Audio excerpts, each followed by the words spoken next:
Welcome back to the Jerusalem Media Hub here at Jewish News Syndicate. My name is Alex Traiman. I'm the CEO and Jerusalem Bureau Chief of Jewish News Syndicate at JNS.org. And we are very blessed to have a guest that wouldn't normally be in Israel, but we're very, very honored to have you here, Dinesh D'Souza, filmmaker, author. Uh, I believe one of the most important voices on bringing clarity and morality back to America in what has been, I would say, a very tumultuous period in American history. So, Dinesh, welcome to JNS. Welcome to Jerusalem. Thank you. Great to be here and wonderful to have this conversation. And you're coming out with a new film, and you've made many films, which I think a lot of people know about, including 2016 Obama's America, Hillary's America, 2000 Mules, Death of a Nation, new one coming out or just came out, Vindicating Trump, and now you're coming out with a documentary that is a bit of a departure maybe from the theme of some of your other work until now, which is the Prophecy. Yeah, my earlier films have focused in one way or another on the meaning of America. And the new film, The Dragon's Prophecy, is about October 7th. It's about Israel, radical Islam, but also biblical archaeology and a hint of biblical prophecy. So it's an attempt to raise the level of consciousness and of debate on this topic and show people things from a wider angle, from a new light. And that new light is looking at things through a biblical lens and looking to see if the conflict between Israel and the Palestinians or Hamas is a weird replay, revival of an ancient conflict between the Israelites and the Philistines as recorded in the Bible. It's kind of a wild idea, but as you probe it, there is some legitimacy to it. Yeah, I see that one of the themes of the film is that Hamas and Palestinians have taken on, in a sense, the tactics of the ancient biblical enemies of Israel, the Philistines. Can you go a little bit into that? Yeah, the name Philistine and Palestinian is the same name. It's a name that is recorded in the Bible, and then the Philistines, of course, disappeared from the stage of history, and then suddenly you have the Palestinians. Now, there's no attempt to say that these are genetically or historically the same people. The Philistines were, in fact, the Sea Peoples. They came from Cyprus. They came from the Aegean. They are Europeans. But the Palestinians are just a different group altogether. But there is a kind of odd similarity. The Bible, for example, records that when Samson, who represented the sort of strength of Israel, is captured by the Philistines, first of all, he's blinded, kind of in the same way Israel was blinded, at least metaphorically, on October 7th. And then what happens to Samson? They take him back to Gaza, They kidnap him, yeah. and that area was Philistia. It was the actual land of the Philistines. The Bible says that when Samson is in Gaza, the Philistines demanded that he be stripped and that he be brought out for people to be entertained. And so they made a spectacle of him. It's probably no exaggeration to say in some way Samson is the first hostage of Gaza. So this, I think, presenting things in this light allows people to see that October 7th was not just another episode, another act of terrorism. In some ways, it's an historic and maybe even a biblical event. Well, I think one thing that we have seen specifically regarding Hamas, and if you look at their charter, I mean, their entire charter is not about building a Palestinian society, on their ancient land. The opposite, it's actually about destroying Israel. There's something about the nature of Hamas that its function is to destroy Israel and to separate Israel from its biblical homeland. Absolutely. And I think not only that, but you have the wider axis of radical Islam. So the involvement of Sudan and Yemen and Turkey and Iran, this kind of larger force that uses Hamas as its kind of front man. And then I think in America, very interestingly, this is part of the politics that we cover in the film, the strange bedfellows, the unusual alliance between a secular left and radical Islam. You would not think that these two groups would have a lot in common. Exactly. And maybe at some future time, if they did, God forbid, take over the world, they would probably end up fighting with each other to see which of them gained supremacy. But they are somehow weirdly allied, and they see each other's cause as congruent with each other. Do you think that radical Islamists see the secular left in the West as being congruous with their mission, or do you see that they're looking at the situation and they realize that the radical left could be co-opted to do their bidding, and because, as you said, I mean, the ideals that the secular left espouses really don't mesh at all with Islamic societies, especially in the Middle East. Yeah, the radical Muslims, I think, realize that they are in many ways outsiders. They don't have the vocabulary, they don't have the institutional access. So they are happy to team up with the secular left because the secular left will, you may say, bring them to the table. The secular left, I think, views the radical Muslims as another ethnic group. Right. So the secular left goes, we've got the gays over here, and we've got the women over there, and the blacks over here, and the Latinos over here.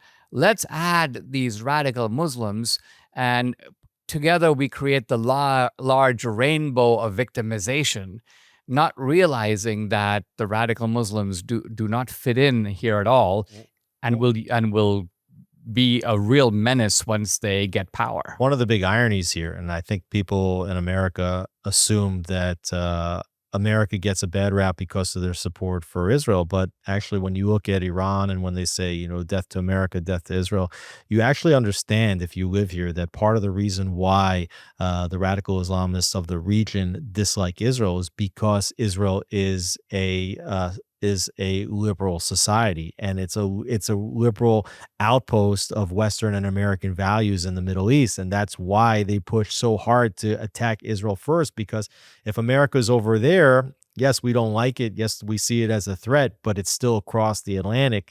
Israel's not across the Atlantic. Israel's across the street, so they got to take it out first. Yeah, and it's not just that Israel is a liberal society, but it's also that Israel is the embodiment of the ethos of Jerusalem. If I think of Western civilization, its two pillars are Athens and Jerusalem. And Jerusalem is, of those two, by far the most controversial. Because there is, as you know, even in the West, there has been a very powerful secular attack on Jerusalem, by which I mean on the Bible, on the legitimacy, the historicity of the Bible. This has been going on since the 19th century. The phenomenon of atheism in the West is not directed at Hinduism or Islam. The atheists don't believe in the God of the Bible. That's the God that they're interested in overthrowing or dethroning or disproving. And so the defense of the West, I think, involves a defense not just of Athens, but also of Jerusalem. One of the things that I've found most troubling, I think many people in Israel have found troubling, is that we knew that we lost the Democratic Party in the United States. We've lost the Western liberals, as we see in France with Macron and Starmer in UK and others. But we felt like even just a few years ago that the American right really stood very staunchly with Israel. In particular, I mean, people like Speaker of the House Mike Johnson, others, really understand the God values that America is built on, Judeo-Christian values, and they understand Israel as being a part of that and an American ally that actually offers a lot to the United States. But what we've seen in the last period, specifically as this war after October 7th has dragged on, is that many of the most popular pundits on the right and part of what we would call the MAGA movement really has flipped on Israel. And it's been very disappointing. I think some of that's really been led by Tucker Carlson, Candace Owens, and others. I mean, you operate in these circles. You Yeah, these guys pretty well. As I mentioned to you a moment ago, Tucker and I just did last year a speaking tour together in Australia. Now, none of this came up. We were talking about COVID tyranny, and we're talking about the deployment of the state against political enemies. We're talking about the legacy of the Biden administration and Obama. But this is true. And I think that I'm trying to think of what the roots of it are. Now, part of it was that a generation ago, figures like Reagan, Bill Buckley, they were aware that there was some of this percolating, but they pushed it out of the right. They didn't give it any legitimacy. And I would say that for 50 years, they were successful, but some of that is now like percolating up again. In some ways, I think that the decline of trust in institutions is contributing to it because it's almost like every conspiracy theory is now true. And so if people say, well, the Jews are controlling the American government, even though on examination it's extremely preposterous that a country of like 12 million people can control a country that is 30 times its size with a vastly greater GNP and much stronger in terms of weaponry. I mean, it's like saying that the ant is somehow directing the elephant. It makes no sense. But nevertheless, young people who are tempted to believe it. I think another factor specific to October 7th and this war is that the American people and perhaps people around the world have actually not seen it. They, in an age where you need to sort of experience things and not just know about them, it, I think, is unfortunate that not enough people have been sort of put on the scene in October 7th. I think the Israeli government, in a well-meaning way, said, listen, we will bring in some journalists from the BBC, Sky News, CNN, show them this footage, their eyes will be opened, not realizing many of these people are just sheer propagandists. They're like paid liars. They have no interest in the truth. And so in our film, my new film, The Dragon's Prophecy, the first 10 minutes is like you are right there on October 7th.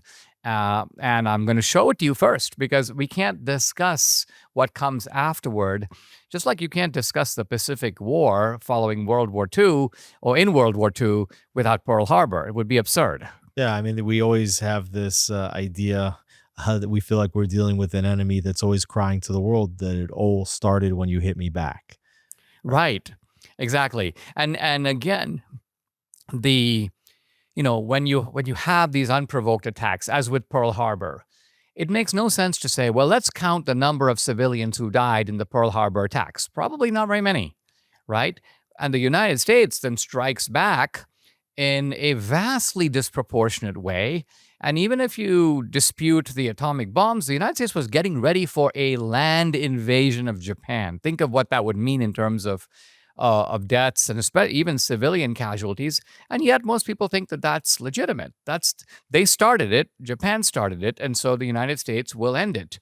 And somehow that model of analysis, which is accepted everywhere around the world, is dispensed with in this one case when it comes to Israel. So it's given me a little bit of a better understanding of anti-Semitism, because these days, if you mention anti-Semitism, people go, well, just because I'm critical of Israel, just because I don't like the Jews. And my point is, no, if you're holding Israel to a standard to which you don't hold any other country, well, then I have some legitimate questions about your motives. Let's double down a little bit on the why. Why Tucker? Why Nick Fuentes? Why some members of this MAGA really have turned on Israel? I mean, even if you're an isolationist, right? And I can definitely understand that. Look, we've gotten involved in Iraq and Afghanistan, and we've spent trillions of dollars. It didn't really go well. Let's leave Israel and the Middle East alone. Israel can fight its own battles. I understand that idea. I can appreciate that as an Israeli, also as someone born in America. But you would still want Israel to win the war. You would still want to support Israel in the United Nations and to be allies and to strengthen the alliance. So you can have alliances with other countries. So why have they turned so hard on Israel? What do you think is really behind that? Well, I think that these figures are not the same. Fuentes, Candace, and Tucker. I think that in the case of Fuentes, this guy is he does not like Israel. He doesn't like Jews. He is somebody who will take the opposite side because the Jews are on this side. I think that's fair to say with Nick. With Candace, I'm not quite sure. It looks to me like her turn, her pivot, kind of came when she started her association with who's the black rapper? Yay, this Right, Kanye Kanye West. West. Kanye West. Because she Uh, was where if we remember, she was working very closely with Dennis Prager. She was working very closely with Ben Shapiro. Uh, Turning point. yeah, exactly. Absolutely. Candace has always wanted to be a kind of cultural icon more than a political icon. And she sort of got drawn into that orbit. And initially, I thought there's no way she's going to go there, but she did go there. And I think some of these people, as they have gone there, have found peculiar currents of support and certainly of interest. And so they've stayed there because it's like it's given them a new celebrity or a wider reach. Tucker, I think, is fancies himself as the great iconoclast, the great asker of questions, as he puts it. But I think there is I'm an iconoclast, right? If you look at my films, I try to take things that are received wisdom and question them. But I do it by looking at what can be called the arresting fact. And so if you tell me, for example, that slavery was a North-South issue and not an issue between Republicans and Democrats, I will say to you, of the 4 million slaves in America at the time of the Civil War, there were fewer than 10 Republican slave owners in the United States, which means that the vast, vast majority of the slaves were owned by Democrats. So there is a clear partisan element to it. So that's iconoclasm of a sort, because you won't find that in textbooks. It's not taught in the History Channel. But that is a different iconoclasm from the people who say, Winston Churchill was the real villain of World War II. Maybe we should have allied with Hitler. I mean, that to me is a juvenile type of iconoclasm. You're just saying it to That's like revisionist history. I mean, it's revisionism of the stupidest kind, right. because you cannot actually defend that position. Now, if you genuinely want to say, I think that Stalin posed a greater worldwide threat than Hitler, you have to defend that. Right. They can't defend it. They don't defend it. They don't know. They don't know. And now, there was, in fact, as you know, after World War II, a view argued by Patton and a few others that, hey, listen, having defeated the Nazis, let's basically carry the fight on to the Soviet Union and let's defeat Russia. But that's completely different from what Tucker and others have been insinuating, and not even more than insinuating, arguing. So the level of our debate, I think, has become quite degraded. I don't think these positions can be really defended. And but it is very malevolent. I think its effects are very bad. Trump, to his credit, will have nothing to do with any of this nonsense. And I think Trump has made it clear that while he doesn't want any mass-scale U.S. engagement in wars, what he's perfectly willing to do is recognize there are many bad guys in the world, and clobbering them is not a bad thing to It do. shouldn't be too hard to realize that in the battle between Israel and Hamas, Hezbollah, Iran, the Houthis, that Israel's on the side of good and these terrorists are not on the side of good. And I want to shift a little bit to somebody else who I know was dear to many of our hearts, and was also fighting for American values, and that's Charlie Kirk, who was just brutally murdered, while giving, one of his speeches in University of Utah just last week. Tell me about what you think his murder means, for America.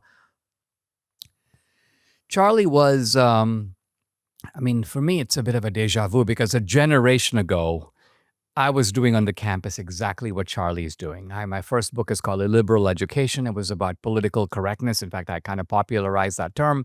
I spoke at hundreds of campuses. This is in the 1990s.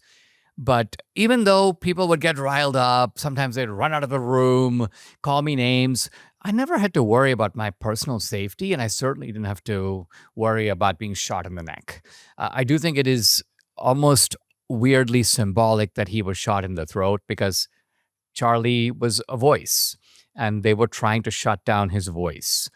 Now, why? The answer has to do with the type of issues that create this kind of political violence. It's not because of Charlie's position on tariffs or on tax cuts. The issues that generate this kind of heat are only three: one, abortion; two, Palestine; and three, the trans issue. And I think it's the latter, the trans issue, which was the reason that Charlie lost his life. Do you think that this is part of an ideology that voices like Charlie's were taken out, or do you think that this you really just has to do more with mental illness and like a lone wolf syndrome and violence on TV and video games and things like that? Or is there something? No, I think there is an ideology here, and it's rarely fleshed out. But the ideology goes back to an activist in the 1960s named Marcuse, Herbert Marcuse. It's called repressive tolerance. Basically, Marcuse argues as follows. He argues that tolerance is a good thing, but he goes, there are intolerant people in our society, and he points his finger to the right. He goes, the right is by definition intolerant. That is what it means to be on the right. And so he goes, we are tolerant people, but we don't have to be tolerant of intolerance. We have every right to shut it down. And then, of course, you have to add the slogan, which also goes back to the 60s, by any means necessary. This slogan had its roots in Malcolm X and has now been revived under BLM, Antifa. So when you combine the philosophy of repressive tolerance with the idea of by any means necessary, it is a pretty short step to violence. And do you think that we're at it, that this is could be a I hate to use this term, but like a turning point for America, either on the one hand where people on the left say, this is how we deal with our problems, and then things become more violent, or on the flip side that people realize, wait a second, the nature of the discourse has become too toxic and we really need to scale it back. Like, how do you see this being a pivot point in America's trajectory right now? The best way to scale something back like this is to ruthlessly prosecute the perpetrators. And I say that because if you think about how censorship became pervasive in the country, it's because the left realized we can do it to them, they cannot do it to us. Why did the use of the agencies of government to go after your political opponents, how did that become widespread in the Biden years? The left realized we can do it to them, they cannot retaliate. They don't control the FBI, the CIA, the DOJ. So similarly now, if violence is seen on the left as something that pays off, then it will continue. On the other hand, if there's a crackdown, if these people are held accountable, if they are put outside the bounds of acceptable society and conduct, then I think the Democrats will realize these people are toxic. We have got to shut them down on our own side. Where do you see this connection between the level of discourse in America, and there's obviously a major culture war taking place in America, as well as a culture war taking place in Europe, as well as a culture war taking place in Israel, together with this war that Israel continues to fight against the Palestinians and Iran and its terror proxies around the region? Where do these mesh, and specifically, how do you deal with that in the film? So in the film, we argue that there is a spiritual element to all this. That look at the title, The Dragon's Prophecy. It refers to a passage in the book of Revelation where the dragon, that's the devil, is waging war on a woman. The woman is Israel. And the idea here is that the devil is not strong enough to take on God. So the devil takes on the people of God. And the people of God become the surrogate for the devil's revenge against God. So what this means is that a kind of alliance of the wicked, if I can use that term, we don't use it in the film, is mobilizing, and it is doing all the things that the Bible predicts, right? It is inverting right and wrong, good and evil. It is attacking not only the idea of God, but also God's creation. In other words, you have the attack on the family, on patriotism, the attack on the distinction between male and female. All of these sort of signs are out there. And so the message of the film is that, listen, the The people of God, which in this case refers to Jews and Christians, need to recognize this and also recognize that in some ways the end or the last age will resemble the beginning. In other words, if the battles today represent or reflect a revival of the battles in ancient times, and if the Jews are going back in some ways in terms of strength to the ancient Israelites in confronting their enemies, part of the message here is that Christians need to go back to the Christians of the book of Acts and also have that kind of spiritual strength. So the message is Jews and Christians need to stand together as forces of good and stand against the forces of evil. And the movie is a call to action. It's a Christian movie, but it's a movie aimed at confronting both the left, which claims that Israel is a colonial power, genocide, all that stuff, and confronting the right and making the moral case for Israel. And ultimately, I think Israel's proving it can defeat Hamas, it can defeat Hezbollah, it can take out Iran's nuclear reactors, it can defeat the terrorists in the region. But it seems to be losing this battle for its legitimacy, in the international community. Are you ultimately hopeful that a bit of a shift can take place where where Jews and Christians, those that believe in God around the world, do figure out how to push this demonic demonization of Israel away and ultimately to repair the values? It's certainly my motivation for speaking out. I haven't been identified with this issue in the past. My wife and I came to Israel for the first time the end of 2022. We love the country and the people, but I also discovered biblical archaeology. And I think you have this remarkable phenomenon that as the world is becoming more secular, you can say pulling away from God, you have a revival of archaeology. God is speaking back, but speaking back not through the thunderous language of revelation, but speaking back through science. And demonstrating that the events and people of the Bible are not fictional. They're not like King Arthur, or they're not even like Greek mythology. These are real people and real events. So the historicity of the Bible is being validated. So I wanted to pull that into the film. By the way, if I can say so, the film website is thedragonsprophecyfilm.com. And if you go on there, the film opens right around October 7th. It'll be in theaters for a couple of days and then available for streaming and DVD. And you can pre-order the DVDs and streaming now. So thedragonsprophecyfilm.com is where you can find out more about this film. Dinesh D'Souza, thank you so much for being with us. You're welcome.